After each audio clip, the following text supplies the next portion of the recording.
Communiquer lorsqu'on est atteint d'un handicap ou que son cerveau dysfonctionne peut se révéler très compliqué.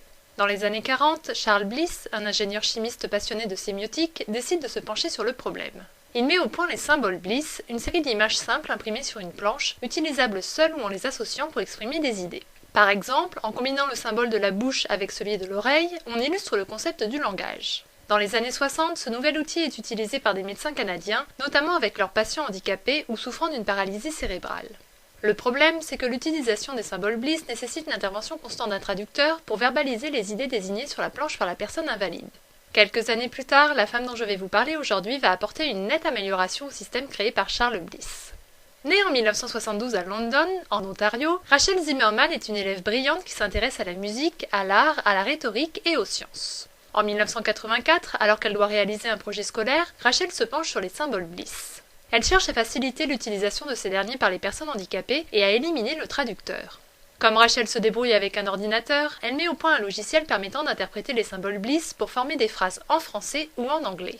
Le texte produit peut ensuite être imprimé ou envoyé par mail. Le programme informatique est couplé à un pavé tactile sur lequel sont représentés les symboles. Les personnes présentant des troubles du langage n'ont qu'à toucher les images exprimant leurs pensées pour pouvoir les exprimer. Rachel Zimmerman est l'inventrice du Bliss Symbol Printer, à l'âge de 12 ans. Grâce à cette amélioration des symboles Bliss, Rachel atteint la première place du concours de sciences de sa ville, elle remporte une médaille d'argent à la Foire internationale des jeunes inventeurs organisée en 1985 au Canada, ainsi que le YTV Television Youth Achievement Award.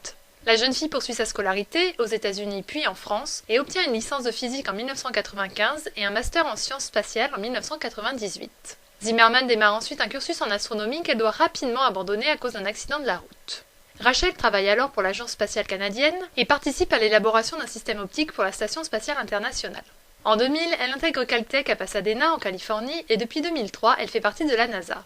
Zimmerman a ainsi participé à la mission Cassini-Huygens et à cette occasion, elle a organisé un concours lié à l'exploration de Saturne et destiné aux élèves de 50 pays à travers le monde. Aujourd'hui, parallèlement à ses missions au sein de la NASA, elle forme des enseignants pour l'Association nationale des professeurs de sciences. Rachel se préoccupe toujours des personnes handicapées. Entre 2013 et 2016, elle a été présidente de Science Education for Students with Disabilities, une organisation qui facilite l'accès aux études scientifiques pour les personnes handicapées et qui fournit du matériel pédagogique pour les enseignants. Rachel cherche aussi à utiliser les outils et les technologies mises au point par la NASA dans le cadre de ses programmes spatiaux pour faciliter la vie des personnes handicapées. Son implication lui vaut le Visionary Award de la fondation WIFTS en 2011. Zimmerman a su considérablement améliorer un système simple et efficace. Et vous, par quoi serez-vous inspiré ?